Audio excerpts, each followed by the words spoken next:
anybody that is responsible for leaking those videos should be apprehended. They are the ones in question. They are the ones causing the problem. Yeah. Because there are so many people, mind you, regardless of how we speak about this issue, there are still people that are creating their own news. Yes. People send their news to their lovers. So the fact that my own is out doesn't mean I'm the cause. Who brought it out? Why are you not talking to the person? Well, I think the person making the video in the first place, actually, it's your news. You have the right to do whatever you want to do with your body, your nakedness, whatever you want to do. But making the video in the first place, you should, guide it, secure it. Welcome back to Vibes and Things. I'm your host, Sad, and I'm here with Manager Salim. And today we are going to talk about an issue that has been of, pressing needs, an issue that we need to actually talk about, something we just can't let go. And just recently, I saw a video of Manager Salim on TikTok of him talking about the issue, and, it got my attention. He talked about the issue and the culture surrounding it. So I'm here with Manager Salim to ask him some questions and for us to talk about the issue and then advise the youth about some things we do and some things we are not supposed to be doing as people. As people, we can't say we are angels or anything. We can't say we don't sin. We don't do bad things. But there are some things that we should be educative to each other about. We should educate each other and, advise each other not to do them. What do you have to say about this? Well, I think life itself is full of mistakes, and it's in learning. It's in making mistakes that we learn. Yeah. So I always believe life is a continuous journey of character refinement. So at every stage in your life, you make mistakes, you learn, you grow.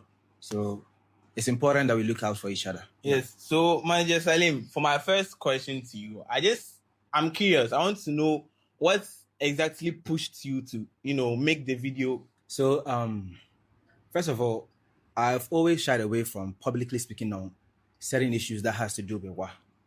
So if you see the video that I posted, the caption says, I shouldn't have done this video, but here we are. Yeah. And the reason why I still went ahead to do it, even though I don't like speaking on public issues, is that I realized that when you are silent in the face of injustice, or when there's a crisis going on and you are silent, you're not being neutral. You're rather accepting it, you are promoting it, you are normalizing it. Yes. So instead of keeping quiet, I just had to do the video. And one thing that stood out for me was the behavior of people towards this guy in question, the particular video in question. Yes. I realized people were happy sharing the news. Yeah. They were happy. When they were talking about it on social media, they were doing it with malice. There was some sort of evil hatred that was going on. And I don't blame people for doing that, because this guy in particular, he's somebody that has created a niche, picking on people. He's very comfortable saying terrible things about people online. True. So once you put yourself in such a position, you should expect the smoke when it's your turn. Yeah, very true. So, but the video is not really about him. The discourse, he doesn't matter to the discourse.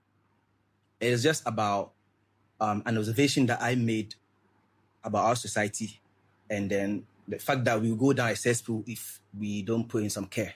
Okay, but also in your video, you said WoW was losing its values and all that. I know we all observe things and we see things, but I want to know the things you've seen that made you say WoW is losing its values. Well, I have not seen anything in particular that I can just specifically mention right now. But what I know is that if you check history, WoW has always been a learning center and a business or a commercial hub. And so because of their learning, there was a lot of religiosity and modesty happening here. Yeah. And so this town has grown into that. It has morphed into a religious place. And also, there was some sort of community binding force. I don't know how to actually pinpoint it, but we experienced a bit of it. But if you ask the adults of today, their parents used to look out for each other. Let's say, my neighbor's child is my child. Yeah. My child is my neighbor's child. Your dignity is my dignity. My dignity is yours. Yes. So that was how they looked at each other. So they knew that just because you are the parent of this child doesn't mean you should be the only one taking care of them. They were all doing it because a responsible human being in society benefits everybody. At the same way, an irresponsible person will also be trouble for the whole community. So they were always looking out for each other, trying to be there for each other. And the part of it that we experience as young people, it is no more rampant like that. But I remember when we were young, the times that we were going to Makaranta, sometimes when you dodge, you don't want to go to the Makaranta class again. Yeah. You hang out somewhere playing football. Any adult passing by wouldn't just pass by. The moment they see you and supposed to be at the Makaranta, they'll be like, hey, Ndao, what do you mean? Hey, yeah. They will ask you. So if you refuse, they will take you there. They will even beat you on top. Yeah. If you go home and you complain to your parents, they will beat you on top and then go and thank that uncle or auntie for doing what they did. Yes. So that was a binding force for our community. But today, it is no more there. And it has given rise to what I'll term as individualism, whereby people rather look to themselves. It's about me, my wife, my children. Extended family doesn't count. Nephews, cousins, whatever, they don't count in the game. And it's a small town, but if you look at places like Accra or Kumasi, you can live in the same building with someone. You don't even know them. Your next neighbor, you don't know their names. You don't know their jobs. If some emergency should happen to you, they cannot help you. Yeah. So it is all due to the lack of that community binding force that we used to have as people. And it is kind of happening here in Wa also. So, Manager Salim, also in your video, you said an individual's problem can sometimes be society's problem. Yes. I would like you to elaborate a bit on that. So the actual quote says that which we sometimes see as a disease of an individual is in fact a disease of times or society. Yeah. And it was said by somebody that I like reading his work. His name is Alija Izetbegovic. He was the first president of Bosnia and Herzegovina. So, and to me, I always feel that statement is self-explanatory when you look at it properly. And it's very profound. Yeah. You see, most of the times in sociology, let me put it that way, in sociology, there's a concept whereby an individual's personal tragedies is mostly a symptom of a larger structural failure. We can look at what is happening here in Wa. This influencers nude is out. This lady's own is out. Somebody's own is out. We can look at them as isolated cases, as things that are happening. There's no domino effect between them. But when you look at Wa as a small town and then all of these happen, it's like a trend. Yeah. So it points to a social decay, a legal decay, a religious decay, because this wasn't known in this town. Yeah. But now it's happening. So why is it happening? And it's kind of becoming like a normal thing. That is the problem. Yeah. It is becoming normal. And I don't know if I should answer this right now, but that was what I said. If we allow it, if we don't speak against it, if we don't do anything to curb the situation, then we are accepting it. We are normalizing it. Okay. And you also talked about the victim being, kind of, I don't know how to put it. You said the victim is rather blamed, shamed. Yeah. Yeah. So I don't know. It's the person's fault that the video leaked in the first place. Because why are you taking a video? You get it? So I don't know who is to blame. Who do you think we should blame when the content is out there being shared and all that? So there are two parties we can blame. That is the perpetrator, the one that leaked the video. Yeah. He's the person in question. Yes. Now we can blame, I wouldn't even call it blame. Now we can take the victims, whether it's one person or two people, man, woman, whatever. We can take them into consideration in that blame aspect. But the one that should be blamed is the one that leaked the video. You see, the person, let's say it's two adults, a man and a woman. Even before this influencers video came out, there was another situation that trended for a while. So let's take that one, for example. You see, those people didn't go to the one market to get naked and show themselves or have sex in the presence of people. Yeah. They did it in the privacy of their rooms. Yes. Not even a friend was around. It was just themselves, or they are doing it through a phone. So that means they are protecting us. They are not terrorizing the eyes outside to see these things. Anybody that is responsible for leaking those videos, should be apprehended. They are the ones in question. They are the ones causing the problem. Yeah. Because there are so many people, mind you, regardless of how we speak about this issue, there are still people that are creating their own news. Yes. People send their news to their lovers. So the fact that my own is out doesn't mean I'm the cause. Who brought it out? Why are you not talking to the person? Just like if I lock we are in this studio. If we should leave, go home, and then somebody should bust in here, pick our gadgets and go. The next day, would you blame this guy for not putting CCTV camera here? No. You are going to blame the guy that bust in because he's trespassing. It's the same way when I put my stuff on my phone and then you trespass and you open it, whether you are hacking it or you are my friend and you have access to my phone and you pick it out. You are responsible. So those are the people that we should be talking about. They are the ones causing the moral decay. Yeah, to some extent, the one also filming themselves plays a role, but the one letting the general public sees it is the problem. Well, I think the person making the video in the first place, actually, it's your nudes. You have the right to do whatever you want to do with your body, your nakedness, whatever you want to do. But making the video in the first place, you should, guide it, secure it. The person probably guided it. How did the one that leaked it got access to it? That's the question you should ask them. Well, because this is my phone. Yeah. Aside me and a few friends, they know my password. So if some stuff of mine should get out, I know who I'm talking to.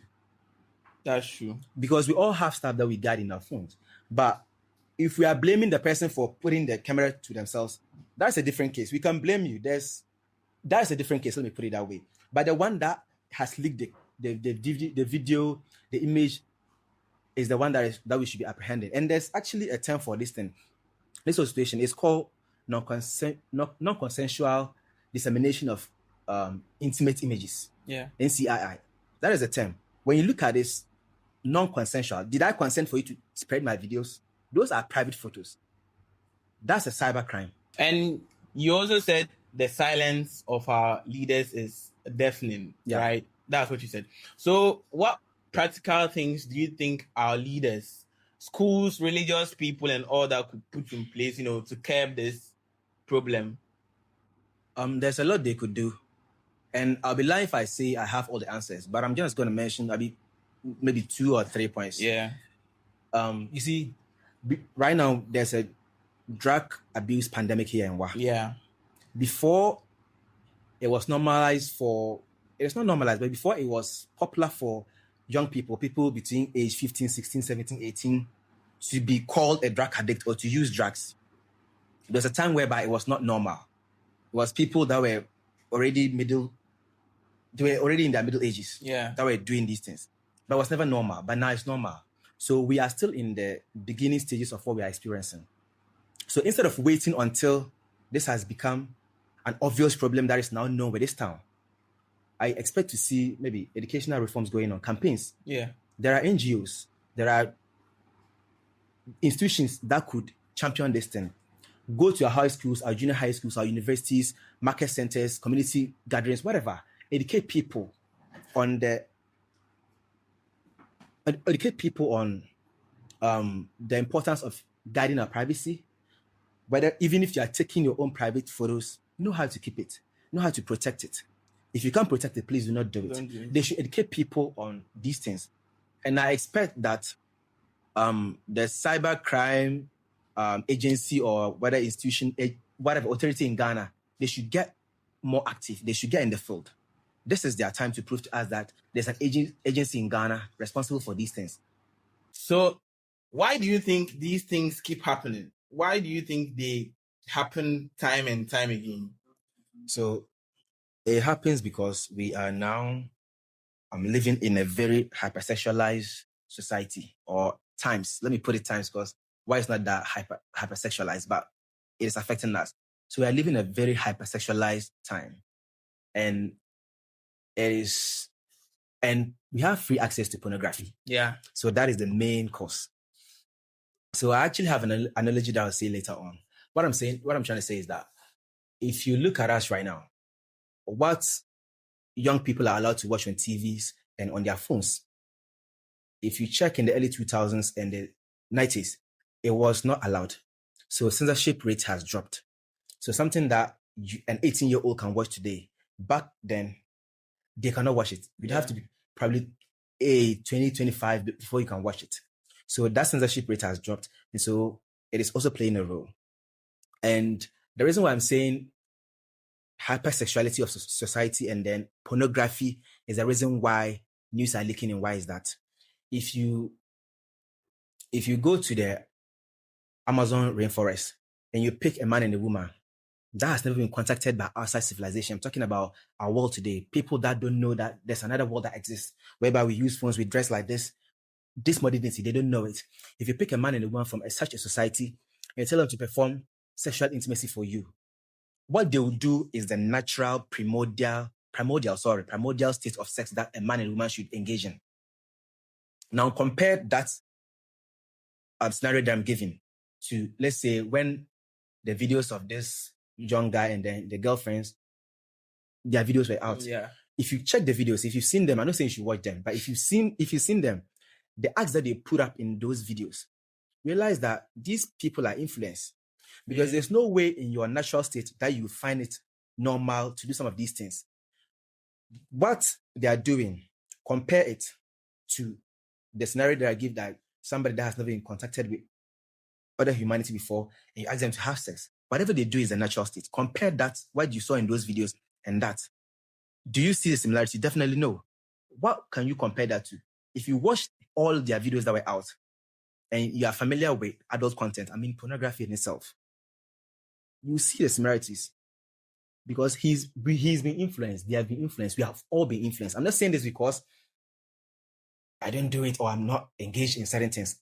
I'm saying it because I know it. Yeah. I know what goes down. So we've all been influenced by pornography, and we don't even realize how effective we are influenced by it. We don't even realize it.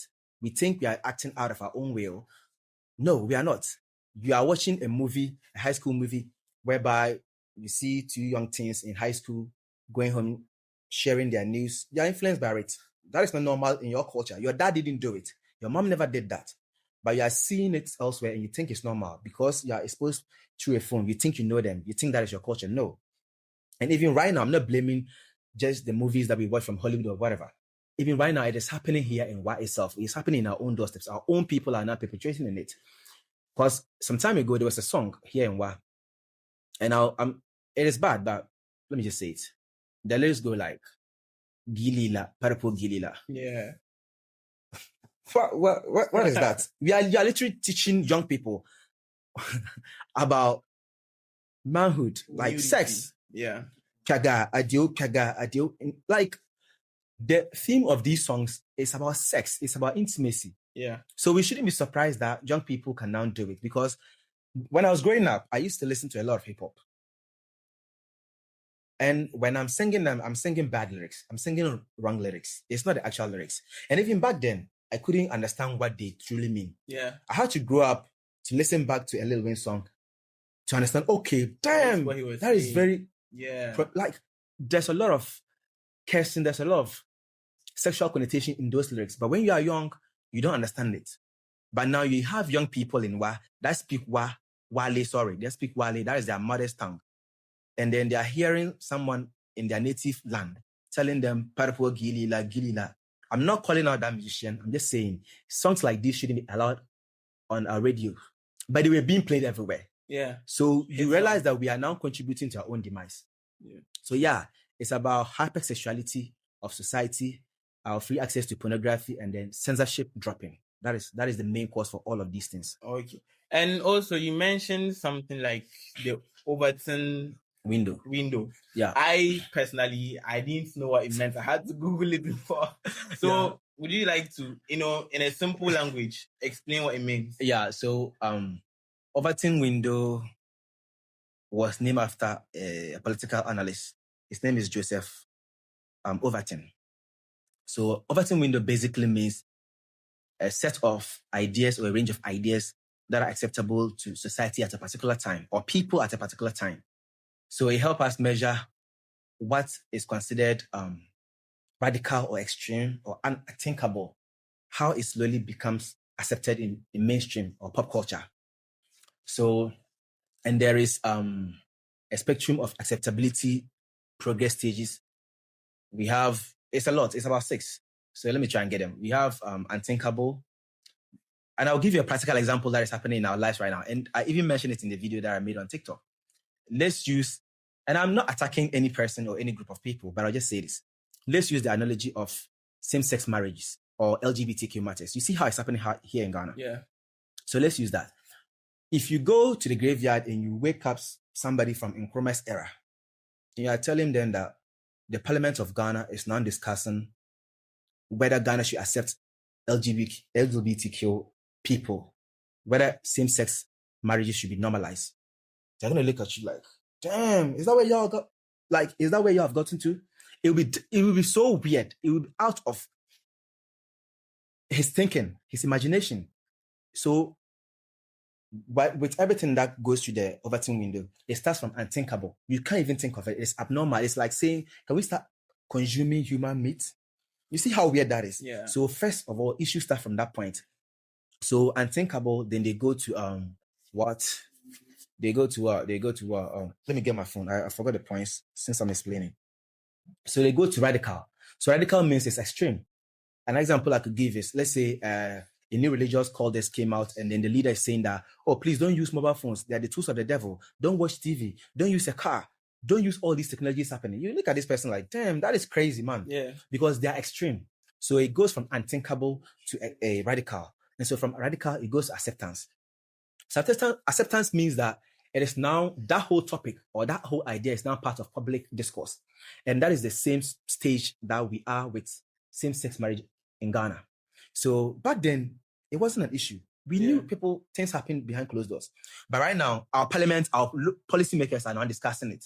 So it has now moved from the first stage, the second stage, and it's at this third stage, which is the acceptable stage. Then it goes to sensible.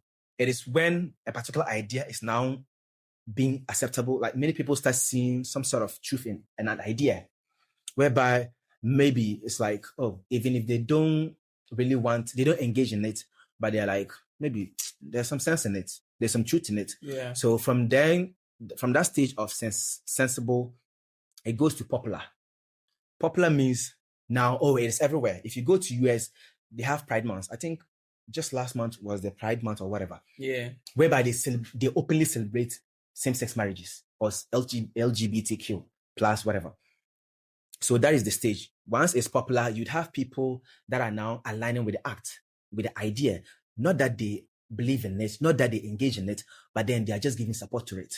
They don't see a problem with it. Thank you. It is now normalized. It is now part of our psyche, how we think. And so from that stage of popular, we go to policy. So policy is that lawmakers, politicians now feel comfortable supporting an idea. So, and I'd hate to see it. I don't want a society like that. I don't want us to end up there. But if this discourse is going and the parliament fails to sign let me just say this on. If parliament doesn't do things in a certain way, all of these stages that I mentioned are going to happen. And eventually something is going to happen different than we are experiencing. Yeah. So that is Overton window. We have come to the end of our discussion. This is Vibes and Things. And we see you on the next show. Don't forget to subscribe to our YouTube channel, like, comment, and share.